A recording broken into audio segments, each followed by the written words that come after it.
जी के जन्म दिवस के उपलक्ष्य पर ये कार्यक्रम आज आयोजित की गई है, जिसमें हम सभी साहित्य के विद्यार्थी, शोधार्थी और दूसरी कक्षाओं के भी जो एमए हिंदी से अलग थी उन्हें भी आमंत्रित किया गया है।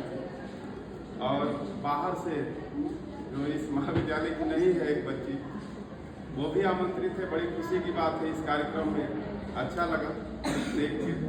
और सबसे पहले मैं शुरुआत करता हूँ डॉक्टर हरिवंश राय बच्चन जी के जीवन परिचय से। और अभी तक के बहुत से विद्यार्थियों ने उनके जीवन परिचय, उनके साहित्यिक परिचय आदि पर विस्तार पूर्वक चर्चा किया है। जैसा कि भागवत ने शुरू में ही बताया कि उनका जन्म, उनका पूरा जीवन काल किस प्रकार का रहा, उनके साहित्यिक योगदान आदि के विषय में। तो मैं पुनः कुछ बिंदुओं को रेखांकित करना चाहता हूँ। जैसा कि हम जानते हैं, डॉक्टर हरिवंश राय बच्चन हिंदी साहित्य के एक युग के प्रवर्तक के रूप में, एक काव्यधारा के प्रवर्तक के रूप में माने जाते हैं।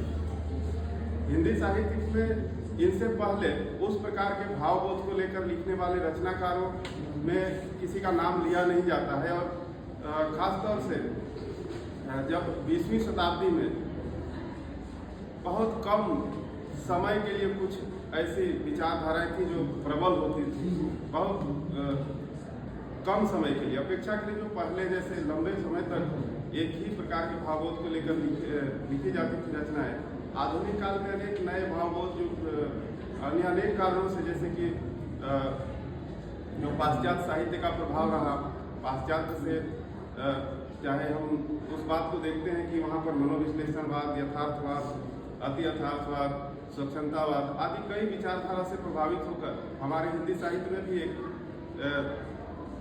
उसका प्रभाव पड़ा और भिन्न भिन्न प्रकार की काव्यधाराएं पनपी हैं या जन्म ली हैं। उन्हीं में से एक है हालावाद, या हम इसको अलग अलग विद्वानों ने अलग अलग नाम से पुकारा है। और इस हालावाद को स्वच्छंदतावाद, नव्य स्वच्छंदतावाद, हालावाद, नव्य स्वच्छंदतावाद, उन्मुक्त प्रेम काव्य, प्रेम और मस्ती काव्य आदि कई नामों से इसे जाना गया।